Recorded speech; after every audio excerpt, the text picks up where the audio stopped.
As you guys can see, it is a gorgeous Miami day out here today. You really couldn't ask for more perfect weather. Mid 80s, humidity is somewhat under control.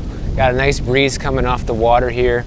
It's beautiful, guys. And I'm sure everybody that lives here is hoping and praying that hurricane season is over. We have a couple weeks left officially. End of November is the end of hurricane season, but hopefully this last storm, Nicole, will be the last one of the season, and we can just get this for the next 6 months. So that would be great. And you know what else is great is the pandemic housing bubble is finally bursting.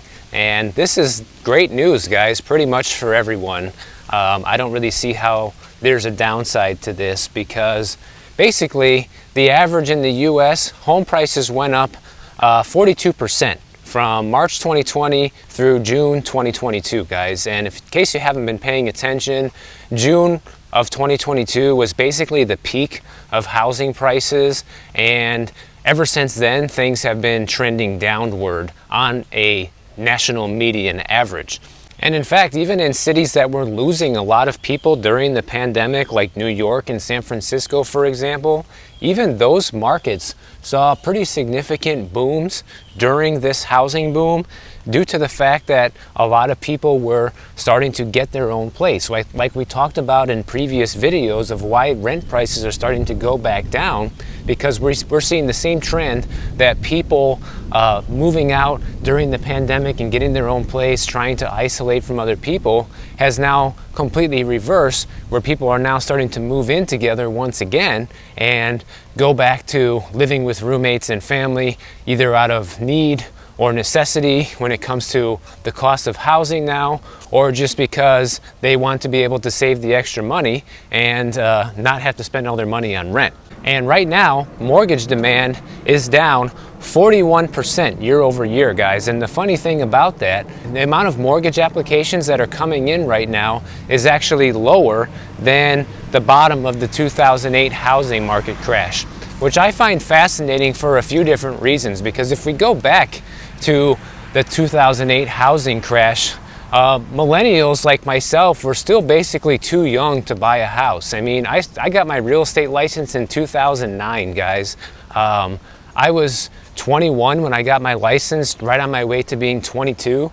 So I was a very young agent in the business, but I was far and away from being able to actually be able to buy my own house, because, you know, when you're that age, you don't really have any money. And the one thing that I think is interesting about this statistic is, if mortgage applications are actually lower now than they were back then, I think that's actually a pretty big sign of just how much things are turning around. Because we also had high mortgage rates back then too, if we go back and look to see where 30-year mortgage rates were during the crash. But one thing that's definitely different this time is a lot of the people who have been buying homes over the last several years have been millennials, because now we're older, we have better jobs, we're able to save more money. A lot of us have families and kids now and stuff like that. And there's that huge millennial demand for housing.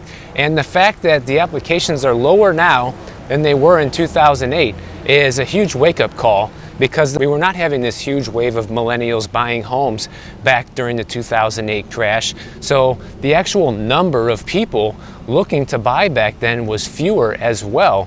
And so when you have this dynamic of more people looking to buy a house than ever before, essentially, like right now, but yet we have mortgage applications lower than they were back then, I mean, that's a pretty startling statistic, and just goes to show you how priced out people are from this market right now. And it's pretty much been determined at this point that a huge portion of this run-up in real estate, it came from two different factors, guys. We had extremely low interest rates for way too long, which helped people buy homes that, you know, normally would not be affordable, but made them affordable for the average person, because the actual payment was low enough to actually get you in. And then you combine that with the work from home dynamic that completely exploded during the pandemic. A lot of high income earners were able to buy real estate in different areas of the country and move around. And this kind of spurred this whole, real estate pandemic boom cycle. But now this whole real estate bubble is starting to burst. And one thing that is referenced here is that the Case-Shiller, for the first time since 2012, shows home prices dropping by 1.3%, which obviously really isn't that much, guys. But the thing is, it depends on where you look at your data to decide, how far things are coming down. Because if you look at the same data on Redfin, home prices are down 8% since June. So it depends on which cities that these different indexes track and the housing market data comes from, that ultimately determines how much home prices are actually coming down. But one thing that all of the data agrees on is that prices are coming down on average overall. Home prices coming down is not just an economic factor, it's also a psychological thing too, because you have the dynamic where no one wants to catch the falling knife, so to speak. So now that most people are aware that the market is kind of going in reverse, a lot more people are going to be hesitant to buy, even if they're in the financial shape to buy, just because of the fact that they're worried that they could be the one catching the falling knife and buying an asset that's literally falling in value by the month right now. And that's a legitimate concern, like we've talked about many times in previous videos on the consequences of potentially going underwater on your mortgage and where that can leave you financially if home prices continue to fall, especially if you don't have a significant down payment to put on the property. And the interesting thing is, this article that I'm referencing here, I think it's from Fortune, they believe home prices are going to go down by 15%, and that's a conservative estimate. So they're saying on the low side that it's probably going to be 15%. And to me, guys, I think the high side is probably about 30%. Is it possible to see 40 or 50% drops in some markets? Yeah, I think so. But you're not going to see that everywhere. And they brought together a perfect reference here in this article. And I've even referenced something similar myself, which is like, if you look at the differences between the Phoenix, Arizona housing market and the Chicago, Illinois market, for example. During the 2008 crash, both of these housing markets saw a boom and then a bust. In Chicago, home prices back then were overvalued by 32%, and Phoenix was overvalued by 48%. However, this time around, Phoenix is now overvalued by 54%, and Chicago is now only overvalued at 3%. So that's a giant change between the last housing crash and this one. And it's also why I keep hammering in my videos that I understand, guys, that it's going to be different for everyone. People see the titles and the headlines, and right away they think, well, that doesn't apply to me where I live. Well, maybe it doesn't, And it's just like, it's one of those things. It's not like I can make a YouTube video for everyone. You know what I'm saying? Like, you have to just kind of go with the majority, and in the majority of places, they're going to get hurt, but not everywhere. And so, for example, if Chicago real estate only goes down 3% in this housing crash, it's not such a big deal. But for Phoenix, they could see 50% price cuts, and they're already having massive problems over there when it comes to getting homes sold, and the amount of homes that are on the market right now is just unbelievable, guys. And you're seeing similar situations in places like Las Vegas as well, and Boise, Idaho, these huge pandemic real estate markets that just got so completely out of hand. And now that the pendulum is starting to swing the other way, they just have too many listings on the market in all these places, and it's starting to really bring prices down. But the goal on this channel is not to convince you of anything. I'm just here to report what's actually going on, and I understand that it's going to be different for everyone's market, and it's important for you to understand your local market so that way you can better predict just how far things might possibly go down during this housing crash. And if you're in a place like Chicago, you probably don't have much to worry about, guys. And so I think that's where you have a lot of this difference of opinion, especially in the comment section where, some people are saying, it's got to come down 50%. Other people are saying, no way, if you can afford to buy something right now, just do it because it's just going to get more expensive. And the funny thing is, both of those could be true, but it depends on where you live, So I don't ever want to give anybody false information or mislead anyone. And the narrative on the channel for the past few months has been that if you're looking to buy a home, then it's probably better to wait right now.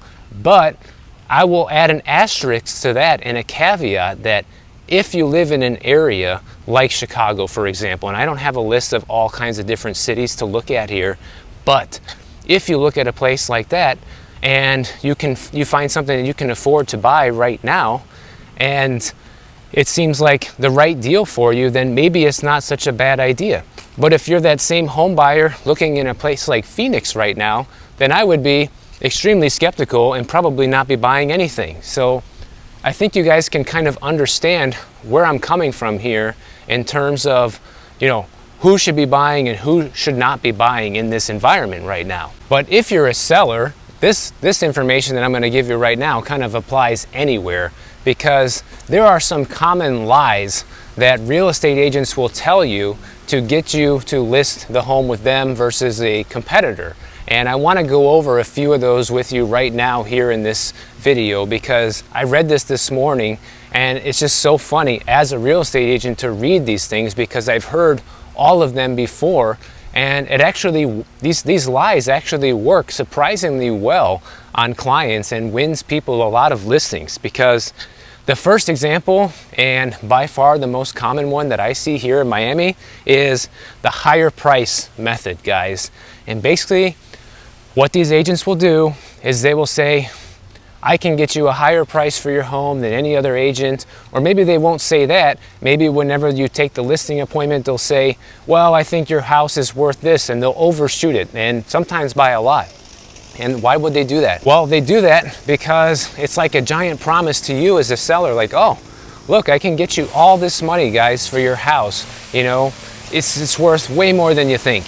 And the tactic is always the same. It's enough to get the seller to list the property with that agent, and then a couple months go by, no offers, maybe even no showings, or you have showings and no offers, and then they say, well, you got to lower the price. Well, of course you do, because you didn't list it to the right price to begin with. And I see this all the time here in Miami, guys. I actually know some agents personally that use this tactic, and they get a lot of listings, and guess what? A lot of those listings sit on the market for like a year or longer sometimes, and I am not exaggerating. And we're talking in good times and normal times, these listings would sit for that long. And what happens in the end?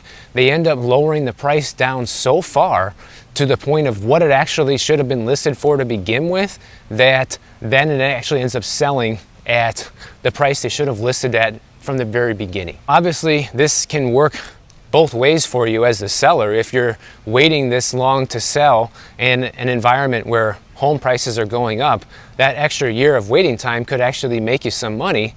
But in times like this, where a lot of markets are losing value, this tactic can actually cost you a lot of money, because if your home takes a year to sell, in times like this, you could be leaving a lot of money on the table. So you really got to watch out for this one. And really the best method, guys, is to just list the home for sale at exactly what it's worth. And if you're really desperate to get out of it, maybe even slightly below market value. Try 5% below, and you'll beat out all the competition near you. And if your house is any good, people are going to buy it. That's the reality. One thing that they said in here that I really loved to read, and I want to share with you guys, is that it's not actually the seller that determines the price of the house. It's the buyer, guys, because just like anything that's for sale in life, anything's only ever worth what someone's willing to pay for it. And that rings so true, especially when you're applying it to real estate. So you can ask whatever you want for the sale price of your home, but at the end of the day, if you don't have a buyer willing to pay it, you're never going to get it. And that's where you have to be realistic on the pricing. Now, the next lie that agents will tell you is that I have a pool of buyers, just ready to come and look at your home and potentially make an offer.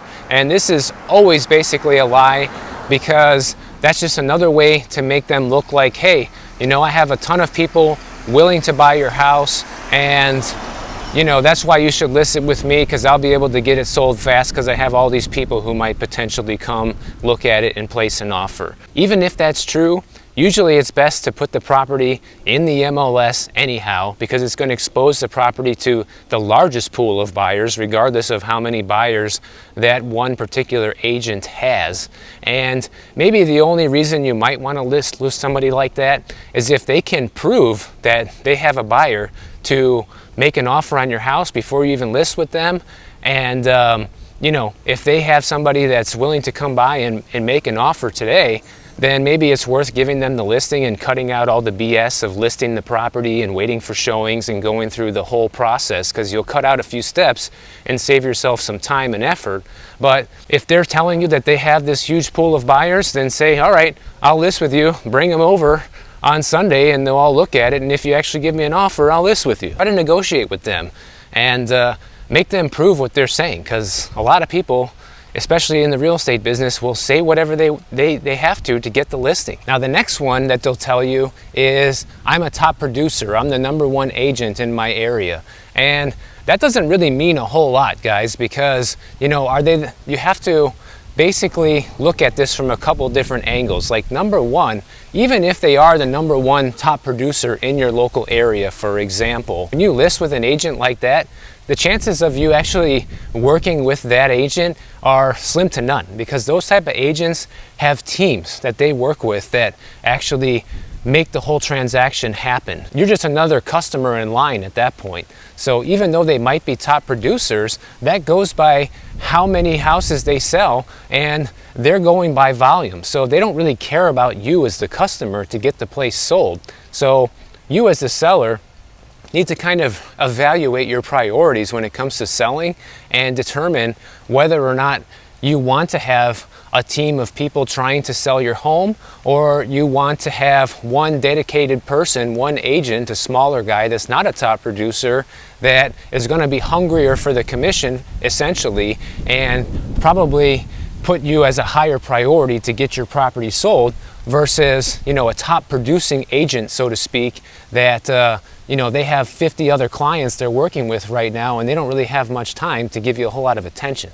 So keep those things in mind as well. Now the next one, and the big one, is a lot of agencies now are coming out with this tactic. Well, you know, we'll sell your house in 30 days guaranteed, or we'll buy your house. And that's usually a huge scam, guys, because if you read the fine print and you look into these listing agreements that actually have this condition, usually the purchase price that they're going to guarantee for you is going to be significantly lower than what they're going to be listing the house at for you. So you need to remember that one when it comes to this tactic, because they will likely purchase your property, but for significantly less than you think they will. Got one for sale. This house is listed for $1,385,000, and the current owner bought it way back in 2003 for $499,000, and it's getting to the point where it could become stale. It's almost 60 days old, and they haven't dropped the price or had any offers yet. It looks like it hasn't gone pending, so let's see if they can sell it. Now, one thing we go back and forth on sometimes with the channel are HOAs, and a lot of people have different opinions on HOAs, and I want to bring this up today because I saw an article that was saying that there are a few things that might actually be good about living in an HOA community. And in fact, if you're buying a new construction home right now, there's an 80% chance that that development that you're buying in is going to be in an HOA community. So new HOAs are popping up all over the place and are becoming more and more common. And some people love them, some people hate them. Here are some of the things they're saying that are some of the benefits of buying a home in an HOA community. So let me know what you guys think about this. The first thing is that they can regulate Airbnbs. Now, a lot of local municipalities and cities have laws regarding Airbnb nowadays, especially now that it's becoming more common. Like in Miami Beach, for example, it's very strict actually. Even though we're a huge tourist town, there's only certain areas you can do it in, and even certain buildings you can do it in. And if you're not in one of those, the city can assess huge fines on you for doing it illegally, essentially. But what HOAs do is they take it a step further, and even if HOAs are allowed by your local city or your local county, the HOA community can actually ban the area from doing Airbnbs.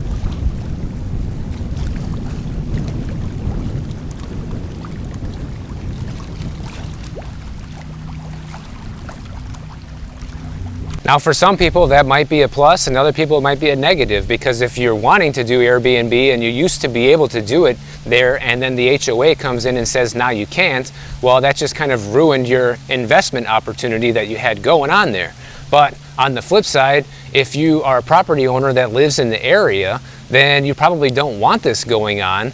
And it also, by preventing the Airbnbs, actually holds property values down a little bit, believe it or not, because if you have an area that allows Airbnb, the home prices generally are very expensive right now because so many people want to get in on the Airbnb cash cow. And so if you live in an area, for example, where the average home price is $300,000 and they start allowing Airbnbs, those home prices could double in the next few years because of so many investors coming in and buying up those homes.